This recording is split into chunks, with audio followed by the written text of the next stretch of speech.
Hey everyone. Thank you. It's Friday, y'all. It's Friday. So you know what it is. Thank you for tuning into the Eventful Experience podcast with your host, your girl, Latasha Reigns. Okay.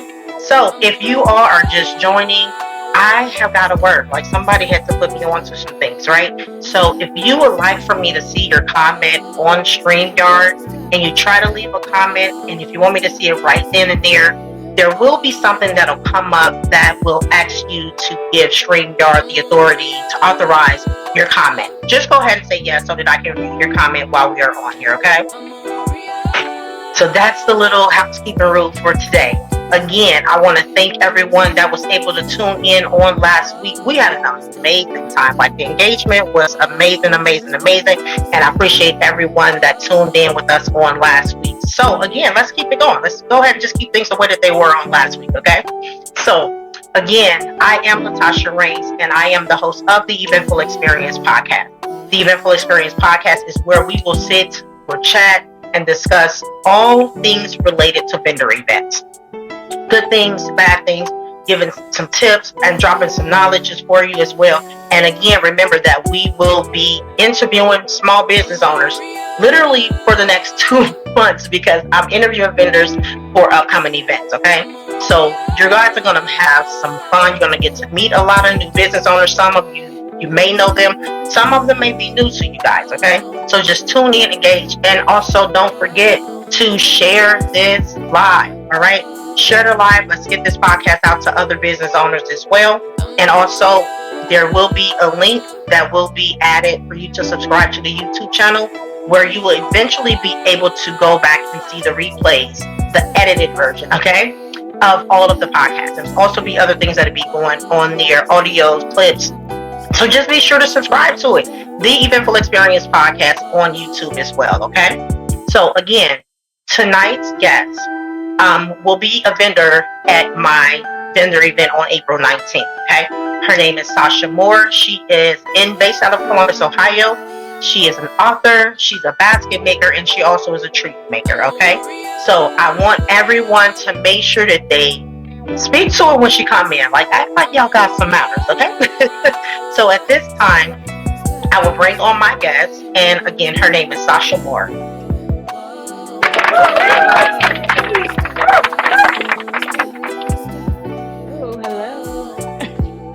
Hey, Sasha. Hi, how are you? Am I saying your name correctly? Let's start there. No, okay. Sasha, yeah. All right, just wanted to make sure.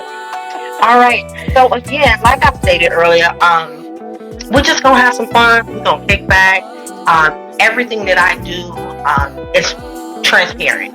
Like, we don't sugarcoat anything, and that's just that. All right. So, of course, for starters, I've already given a brief introduction of yourself. So you just let us know who you are and give us a brief introduction about your business in 2 minutes. 2 whole minutes. Oh my. 2 minutes. Well, my name is Sasha Moore. I'm an entrepreneur. I'm a romance author. I first published in 2015.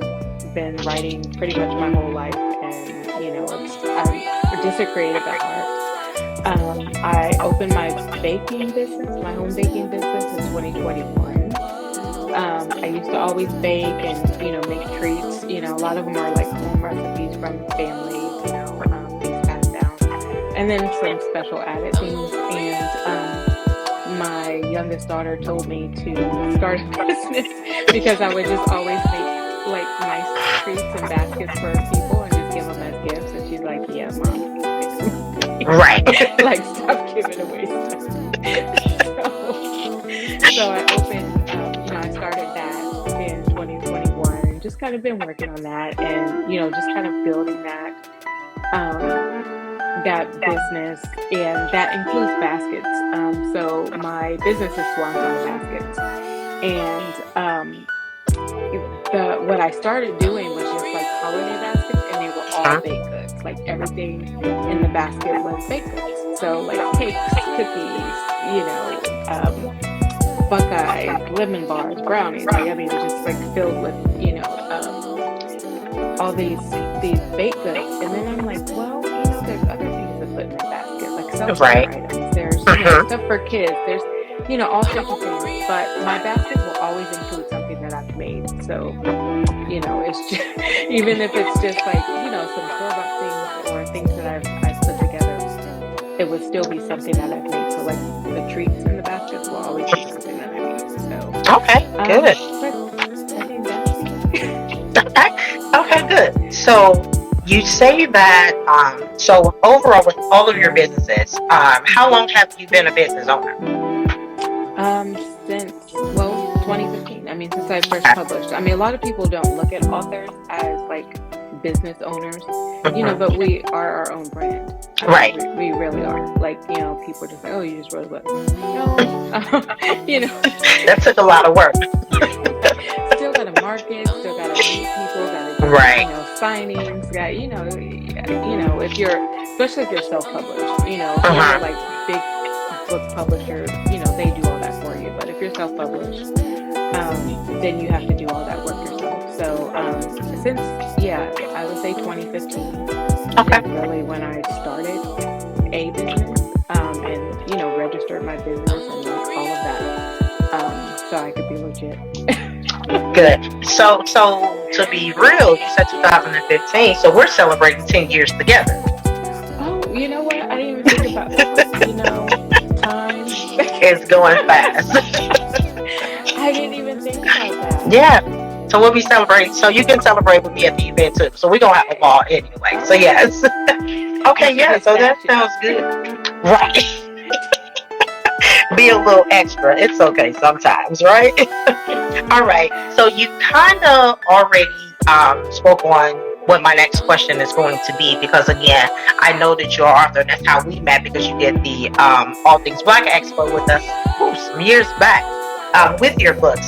So with the books, with the baskets, and your treats, you briefly spoke on how that started. But what was that, outside of your daughter telling you to go ahead and do it? What was that deciding factor to make you incorporate those together?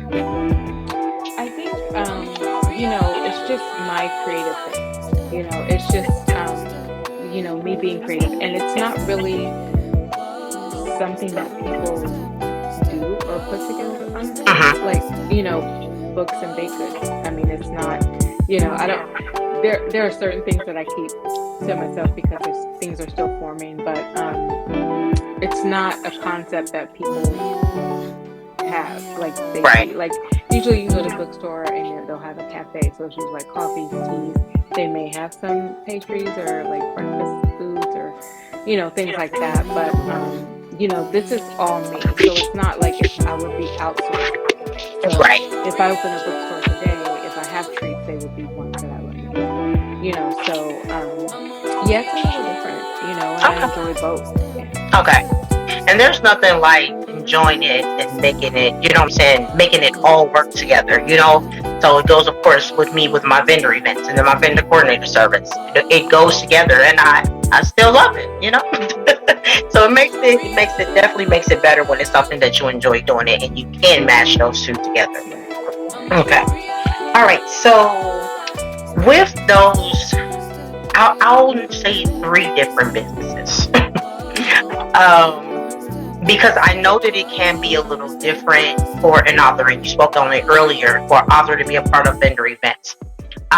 What has been your experience, good or bad, and we definitely want to hear both, of doing an event as an author versus doing the event with your baskets and or your sweets? Okay. Well, when I first started doing events, I really didn't know where to go, or I was just like, oh, okay, well, I'll do that one. Like, it was just, I was just kind of like seeing things popping up, and Mm-hmm. okay, I'll have my books. I would always have some sort of baked good there. So if I made chocolate chip cookies, I was like, oh, okay, chocolate chip cookies. But it wasn't something that I was like selling. Okay. It was just kind of like something that I wanted to. I felt like maybe it would be a draw, for Okay. people. But a lot of the events that I was doing, were, and for I don't know how to put this, but a lot of them were like, Black run, Okay. events. Mm-hmm. And I found that I stepped out like I just didn't belong there. Like, Okay. because a lot of those events, people had the oils and the clothes and the whatever, the candles, different things that, and I felt like when people saw what I had, like my books on display, it was Mm-hmm. kind of like, well, what do you do? I'm an You write, author. Right. books. You have books that you see. So it was really like people were confused, I think, in the Okay. beginning. Okay. So that was like the beginning stages. And then, then I was invited to do like more author events. And so I've done quite a bit of author events. I've done, Okay. other like interviews, podcasts, shows that were just geared towards authors. Okay. So it kind of helped me, Okay. with that. So now, like since I've like started my basket business in 2021, I actually started in Polaris. I had one Okay. of those kiosks for like 2 weeks around the holidays, and I did pretty well.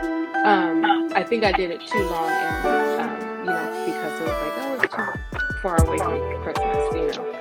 But oh,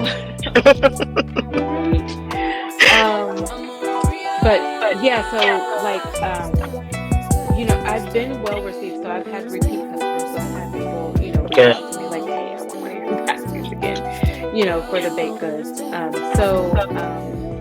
And I've just evolved. So like this year, Good. I did a couple Valentine's Day events and like pretty much sold out. Good. Because I'm elevating the things that I'm doing. Still incorporating my book, still talking about those things. Okay. But I would say initially starting off, I just like, what should I be doing? Like, what am I doing? All right. Right? Like it's kind of like, am I doing this right? Am I not doing this right? You know what I mean? Like that Mm-hmm. sort of thing. And yeah, that was I kind of felt at times, and I'm sure you felt at times like, maybe I shouldn't be doing this. Like Right. I'm not getting any traction, or Mm-hmm. it's not coming out the way I wanted to. So, and I'm kind of like, Right. oh God, am I supposed to be doing? Supposed to be doing this, right? Yeah, but So that kind of goes hand, and we actually briefly spoke on this last week. I find that a lot of business owners with a service-based business, they have that same mindset. And for me, it's like you have a product still. It may not be an actual physical product at that time, but it's something that you're always going to find someone who is going to need the service. People like to read. I used to love reading books. I need to get back into it. Find some time to get back into it. But right, that's the key right there. But I definitely understand that because, like you said, when you're comparing your table to people who have candles, people who have skincare products, you're looking at it like my book isn't needed at this time. And I can definitely see that, but I also still encourage to continue to do it because you never know. You may go to an event and there may be 10 people that walk in that are book readers. So you don't want to get discouraged behind it. That's the word I want to use. Yeah. And because I get it. I've been there before. You know what I'm saying? Of course, I still do. But it's a part of it. So yeah, that was my thing because even for my event, like I was glad that you signed on. Like I have someone that's a travel agent that's coming on to do it. Like you still want to, even as a service-based business, you still want to get your business out there to those people, because it's about what comes on the back end of it. So yeah. So do you usually just set up? What about how am I trying to work this? Like with just your books or with just your basket without incorporating the sweets or just your sweets? Or do you try to include them all? It kind of depends on the event. Okay. Like it really does. It depends on the event that I'm doing. And the audience. Okay. So like I've done a few events at like colleges, And so I've had my books, but then I've had like some baked goods. But I found that, yeah, they liked the baked goods, but they were more interested in my books and then talking to me Okay. about the writing process and like, just really having conversations like the students wanted to have conversations. Okay. Normally, I will have both just because, Okay. that's who I am. And like I said, when even the first event I ever did, I had chocolate chip cookies. Like it's Okay. just, it's just a part of me. And I think I would be doing a disservice if I Mm-hmm. didn't, if I wasn't like authentically who I Being you. am. And yeah. Absolutely. Hmm. Absolutely. That's good. That's good. So I will say, because of course, I don't always want to be the one to give tips. I always love my vendors and the business owners to just give tips and some advice to other business owners who may want to start doing vendor events and they might be scared. Like, what was your first thought process, nervousness, all of that other stuff that comes with it when you signed up for your first event? I was terrified. I am an introvert. Like I'm Okay. not like whew, that like talking. I don't like to be out in front. It's really bizarre, but like I've walked through many stages in my life because I even like perform. Like I used to sing and perform and like do all those things. But I don't like being seen. Like I don't like that. How, as a Even in my performer? Yeah, I know it's weird, but like even in my work, like I work behind the scenes, so Okay. I'm not like out in front. So it was scary. Definitely was. It was terrifying because I knew that I kind of had to like show myself. And my first event, I will tell you, I published in 2015. My first event wasn't until 2020 because I was just like, oh, Facebook, yes, I'm gonna post it. Right. I never like I never Wanted to get out there like that. no, because it's very scary. Even writing and like publishing because as an author or a writer, our work is an extension of who we are, whether it's fiction or nonfiction. There's parts of us in those books. So that was terrifying in itself. Okay. Publishing and allowing people to see that because I'm like, okay, I don't like it, I don't like it, like that it's me, but I was scared, I was Okay. nervous. I didn't interact as much. I just kind of sat there. Okay. I had my girls with me, so they were a little bit helpful, but I was terrified. Like I didn't know how to talk to people. I didn't know how to sell myself or like Okay. get people interested in what I was doing. And I think it was I was I've just evolved a lot, Okay. doing more events, and then I've come to the point where it's like I just kind of talk. Okay. When people come to me, I just kind of Mm-hmm. talk, Yeah, and because whoever that was comes, definitely going to be my very next question. mhm, How's that changed for you? Because you definitely cannot be. And again, that was one of our tips that we had gave last week. You mhm. definitely and surprisingly, I hear a lot of people who are business owners like I'm an introvert, and I'm like, how? And it's just not me. I'm sorry. That's I'm an all people's person.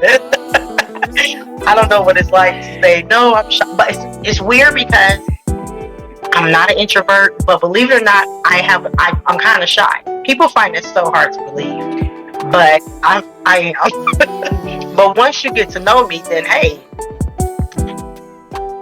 this is just me. You know what I'm saying?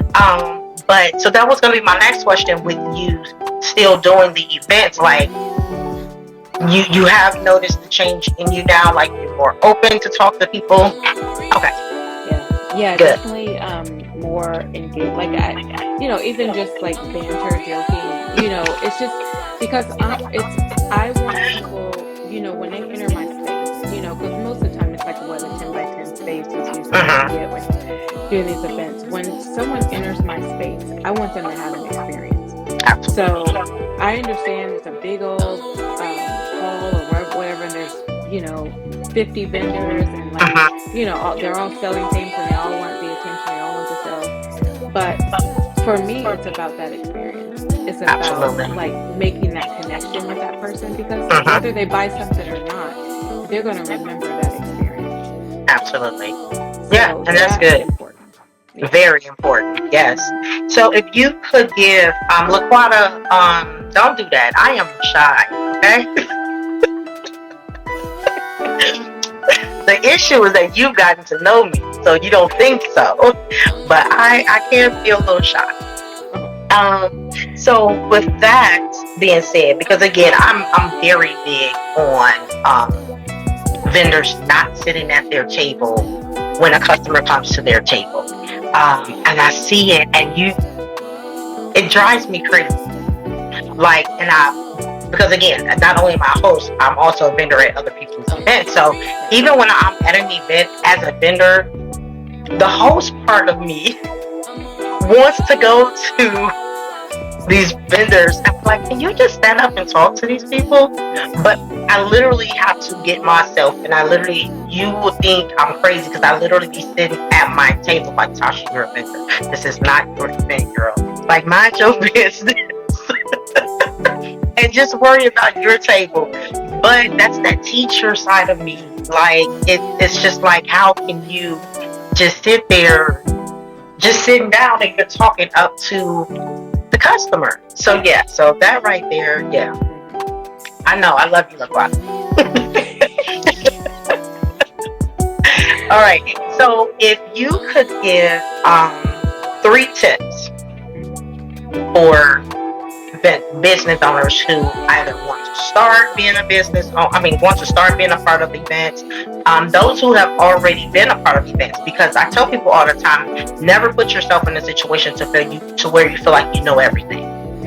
You may say something I've been doing it 10 years that I never thought about, so just give us just 3 tips and that you would like to share with anyone who would be a part of vendor events. Well, the first one is, we already touched on it. Like, don't give up. Like, every event is not going to be the same. So like, at one event you may make a killing, and then the next event you may not even make your table back. But don't give up. Like, keep going, because if you started a business for a reason, because you're passionate about something, I hope.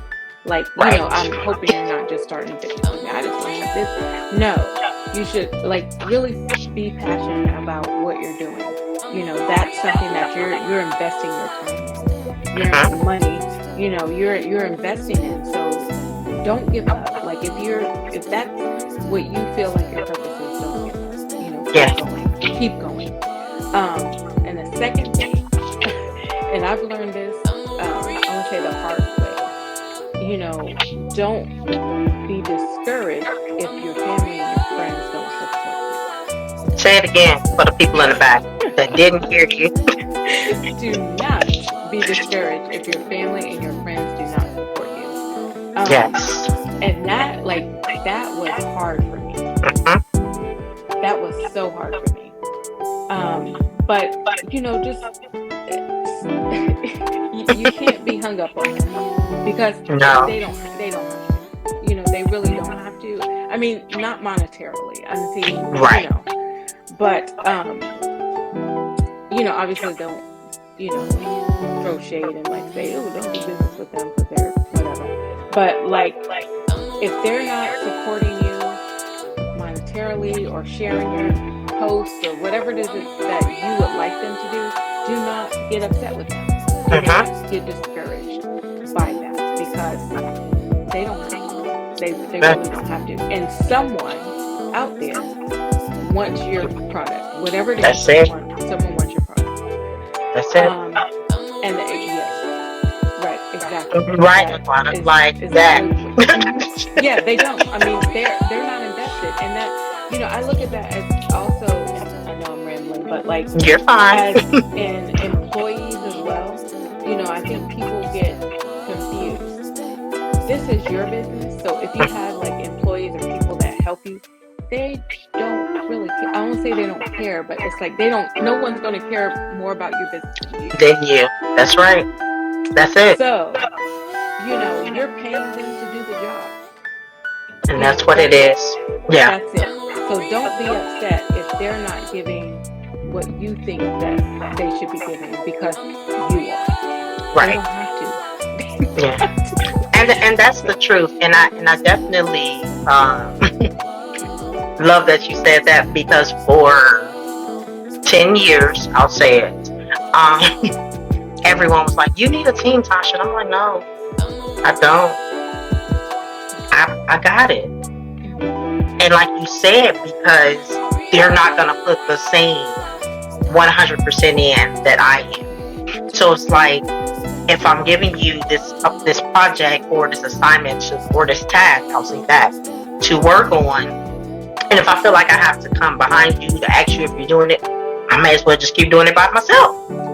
And so for a long time, that's been my biggest thing. Now, do I need a team? Absolutely. It's gonna come. It's gonna come. But for right now, I have my admin assistant who will assist me. But it's hard when it's your baby and you don't see them putting in the same amount of work that you are going to do it to make sure that it's right. But again, it wasn't given to them, it was given to you. Right. And so that's just that. Yep. Yeah. And Rachel, you're absolutely correct. They're not as invested as we are. Because like she said, they're looking at it as this is just something that you're paying me to do. I don't have to be that interested in it. Like, tell me what it is that you need me to do at this time. I'll get that done and I'm gonna move on. So yeah, I definitely, that's good. I like that. So again, as I stated, go ahead. Oh no, I was gonna say I had the third one, I guess. The third one is don't be afraid to, I don't want to say start over, but like if you're walking a path and then you hit bumps in the road. Sometimes you may have to pivot. Don't look at that as a failure. Look at that as a growth, a growing, a way to grow and say, okay, well, that didn't work. So maybe I should try something else, or maybe I should try this, but still keep that goal in mind. This is where I want to get to, but I can't take this path, I have to take another. And don't look at it like, man, I failed, I need to stop. No, don't look at it like that. Be okay with pivoting and shifting, even like reinventing or elevating or whatever you want to call it. Be able to do that. You preaching to me, Sasha. That was for me. That was definitely for me, okay? I'm trying to tell you, we talked about that before we even got on. Like, and that's the truth. Like, we get into our own heads. Like, we're our worst critic. Like, seriously. And it can definitely put you in the space of questioning and the whole self-doubt thing. But like you said, and I've always been told, just remember your why. And as long as you remember your why, then you can always start over. And again, like you said, there's nothing wrong with starting over. Because sometimes it may not be, you may not be doing it the correct way. Doesn't mean that it's the wrong thing. And my pastor spoke on that a couple of weeks ago. Like, just go back and, look at it. You may be doing it the right thing, but you're just going about doing it in the wrong way. So that was definitely for me. Yeah. Rachel, you're right. It is definitely a learning and a growing opportunity. And if you don't learn from it, then you're still going down the wrong way, because you shouldn't be doing the same thing and you're trying to pivot. Okay. All right. So did you want to have anything else? Insanity. That's it. That is absolutely correct. You definitely don't want to be doing the same thing. And again, it's a part of it. It's a part of the journey. So if you're in a business and everything is going right, yeah. And that's why I tell people on the day of my events, I know something's going to go wrong. If something is going to go right, if the whole day is right, I'm scared. Like, because it's like, what's about to happen? LaQuanta, that's the truth. LaQuanta said the scariest place to go is in your head. And that's the truth, because you can definitely, you know what I'm saying, deter yourself from doing the things that you know you are supposed to be doing. And it could be somebody out here that's waiting for what it is that you're trying to present, and you're stalling yourself from doing it. Right. You know what I'm saying? So yeah, yeah. Yeah. It's fear, and sometimes it's like fear of success. Yeah, like what's gonna happen? Hmm. The only thing we can do is yes or no, fail or succeed, right? Yeah. And Yeah, that's but it. that's And the like what more you're you saying. succeed, it's always going to be something that you're going to fail at. It's a part of it. Yep. So Yep. yeah. Hmm. So Shonda, yes, set clear expectations and delegate. It takes time to be innovative and creative. This frees you up to apply the vision and grow. I received that. Hmm. I received that, because that's definitely my problem, y'all. I don't know how to delegate. I get it. I don't know how to delegate, y'all. Be trying. Y'all just pray for me, okay? I'll be trying. Danny, no problem. I thank you for even coming back on and joining with us tonight. So, Sasha, let the people know where they can find you at, whether it's your books, your Hmm. baskets, your treats. Just let them know where they can find you at. Okay. Well, I do have Instagram and Facebook, and they should have a link to my Shopify account. Okay. And then, I try to update. I am so bad with like social media and my updating my website. Yeah, that even just been so Same bad. here. Same here. But I um, I usually update with the events that I'm doing. Okay. Coming up events. Within that month or that season. So I do have to update for April. But yeah. So my my well, you have it posted, I guess. My Yes. Facebook, my Instagram is Swannsong Baskets, or it's Swannsong the number 4 books. So Swannsong 4 is together, and then books is separate, is a different word. But that's my LLC, and then Swannsong Baskets comes under that. Okay. Also, keep in mind when you're doing Swannsong, it's 2 N's, Yes, not one. it is. It's a family name, so I incorporated that. Yeah. Okay. Cool. Yeah. So, again, as I stated in the beginning, she will also be a vendor. She hasn't been officially announced yet. um, but she will be one of the vendors that will be at the 10th anniversary. Every time I hear that, I'm just like, oh my God, 10 years. A Yes. decade, So wow.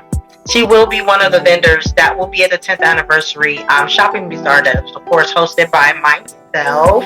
So we're going to be celebrating together, because she started 10 years ago and I started 10 years ago. Okay. Why not just celebrate everybody? I mean, I'm just saying. Yeah. So yeah, so again, that flyer, of course, every morning I am hosting the vendors for that event. Again, it's April 19th from 2 to 7. The address is 2330 Stelter Road. We're gonna just have fun. Like there's like 25, almost 30 vendors. I have 2 food vendors. We're gonna have a photo booth. Yeah, we're gonna have fun. Thank you, Rachel. I hope I get you to come out if you're local. Yeah. Share the Yeah. flyer too. Okay. Well, then I'll see you. I've known Rachel for many, many. I'm not even Okay. going. We're gonna leave our age out of this, but since Okay. middle school. So I've known Rachel a very long time. Good. Very. Yeah. Good. Yes. Thank you, Rachel, for even joining. Again, like I said, April 19th, Sasha will be one of the vendors for the 10th anniversary vendor event. I thank you, Sasha, for Thank being you for having on me. tonight, and especially last minute, because I just messaged her today like, hey, so you got time? So no. So I definitely thank you for being on tonight. I enjoyed it. Again, I will also have her go back onto this live and add her contact information for you all, so that you can reach out to her, purchase one of her books, a basket, and some of her treats from her as well. Okay. So I am going to end the interview process with Sasha. Again, thank you, thank you, thank you, and you enjoy the rest of your night. Okay. All right. Thank you. You're Thanks, welcome. everybody. girl, Latasha Reigns from the Eventful Experience Podcast. Have a great night, everyone.